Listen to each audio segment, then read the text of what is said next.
দিয়ে করবো আজকে। যেমন সবাই আমরা কচুর শাক দিয়ে ইলিশ মাছের মাথা খেয়েছি, আজকে খারকন পাতার ডগা পাতা দিয়ে করবো ইলিশ মাছ।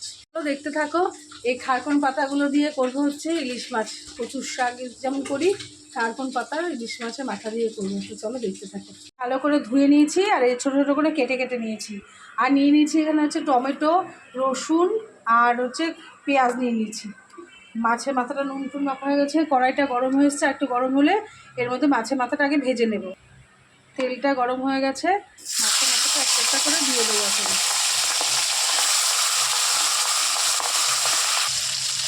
এইটুখানি জীবনে এত বছর সংসার করে বুঝেছি যে খুব অল্প বয়সে বিয়ে হয়েছিল, আগে বুঝতাম না, কিন্তু এখন ভালো বুঝতে পারি। জীবনে ঝড় না আসলে মানুষ বুঝতে পারে না, জীবনে বড় ঝড় আসলে তবে মানুষ বুঝতে পারে যে সময় কখনো কারোর জন্য বয়ে থাকে, থেমে থাকে না বা আসতে থাকে না। সময় সময়ের মতন চলতে থাকে।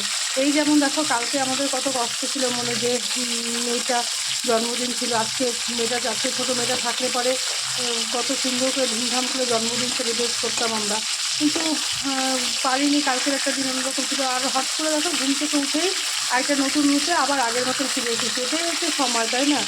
সময়, কালকের সময়টা এমন একটা সময় আছে যে খাওয়া দাওয়া নেওয়া সব কেমন একটা মনমরা হয়েছিল। যে মেয়ে রাত্রিবেলা বড় মেয়ে আসছে, তখন আস্তে আস্তে স্বাভাবিক হতে শুরু করলাম আমরা সবাই মিলে, আমার দাদা, আমরা সবাই একদম শুনতে গেছিলাম। তো যাই হোক, সময় কখনো থেমে থাকে না, সময় সময় গতিতে চলতে থাকে। মানুষ জীবন প্রাণ থাকে, মানুষ যাবে আসবে। ছোটো মেয়ে চলে গেছে, ছেলে ভগবান আবার আমাকে উপরাল, আমাকে আবার ছেলে, আমার ছেলে আবার ছেলে দিয়ে দিয়েছে। হয়তো কোথা থেকে ভগবানের মনে হয়েছিল যে না, এটা আমি অন্যায় করেছি, তাই দিয়েছে হয়তো, না জানি না, আমার কর্মফল। কোনো সময় কারোর জন্য কোনো সময় আটকে থাকে না। তো দেখতে দেখতে চলো, তোমার সাথে কথা বলতে বলতে মাথাটা ভাজা হয়ে গেছে।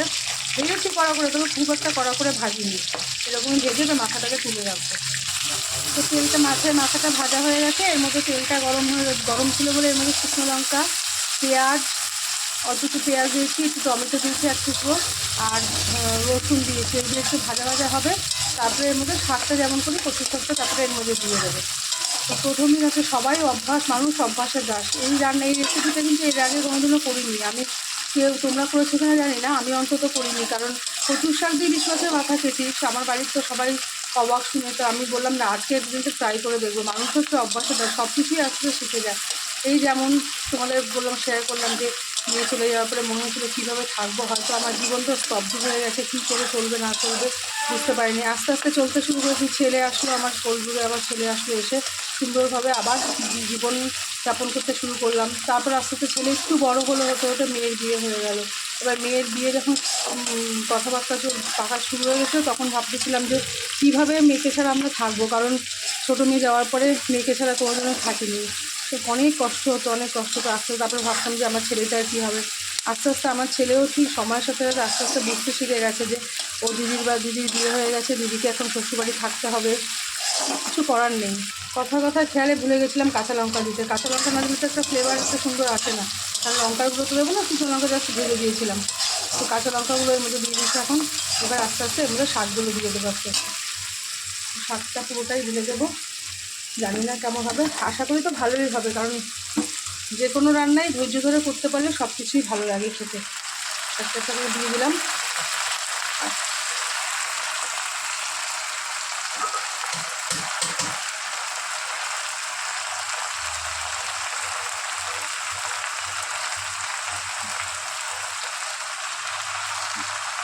শাকটা দিয়েছি, একটু নুন মিষ্টি দিয়ে একটু ঢেকে দেবো, কারণ সেটা হতে থাক, তারপরে আস্তে আস্তে নাড়াচাড়া করবো।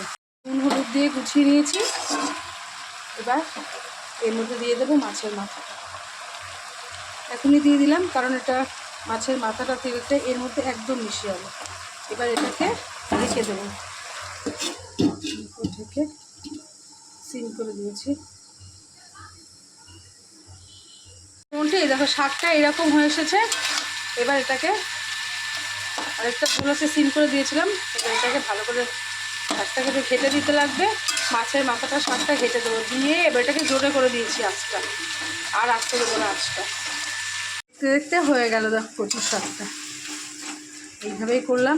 তো দেখো কোনো কিছুই অজানা মানে নতুন বলে কিছু নেই, পারবো না বলে কোনো কিছু নেই, সব কিছুই অভ্যাসের দাস মানুষের, বলেছি না, কোনো কিছুই থেমে থাকে না মানুষের জীবনে, না সময় থেমে থাকে না মানুষের জীবন থেমে থাকে, সব কিছুই চলমান হয়ে যায়। হ্যাঁ, কয়েকদিনের জন্য হয়তো স্তব্ধ হয়ে যায়, কয়েকদিনের জন্য সেইভাবে আমার জীবনটা কেমন স্তব্ধ হয়ে গেছিলো, আবার সেই পুরনো ফিরে এসেছি।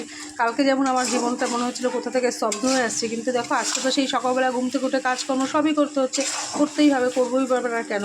আমি শুধু একা আমাকে নিয়ে তো সংসার না, সংসারে আরও সবাই আছে, 5টা মানুষ আছে। আমি যখন সবাই সবার মনের কষ্ট চেপে রেখে সবার সামনে হাসি খুশিতে থাকার চেষ্টা করলে যখন, আমাকেও তো সেইভাবে থাকতে হবে। তো চলো, তোমাদের সাথে কথা বলতে বলতে 7টা হয়ে গেল। আর তোমরাও চেষ্টা করে দেখতে পারো এইভাবে খেয়ে, আমি তো কোনোদিনও খাইনি, আজকে তবে গন্ধটা যা সুন্দর বেরিয়েছে মনে হচ্ছে ভালোই হবে খেতে। তো চলো, আজকের মতন এখানেই টাটা, সকলে ভালো থেকো, সুস্থ থেকো, আগামীকাল একটা নতুন রেসিপি নিয়ে আবার আসছি আমি মীনাক্ষী। সকলে পাশে থেকো, সাথে থেকো। আর আমার ভিডিওটা যদি কোথাও মনে হয় যে ভালো হয়েছে, একটা লাইক কমেন্ট করতে ভুলবে না, আর শেয়ার যেটা যার যার নিজস্ব ব্যাপার।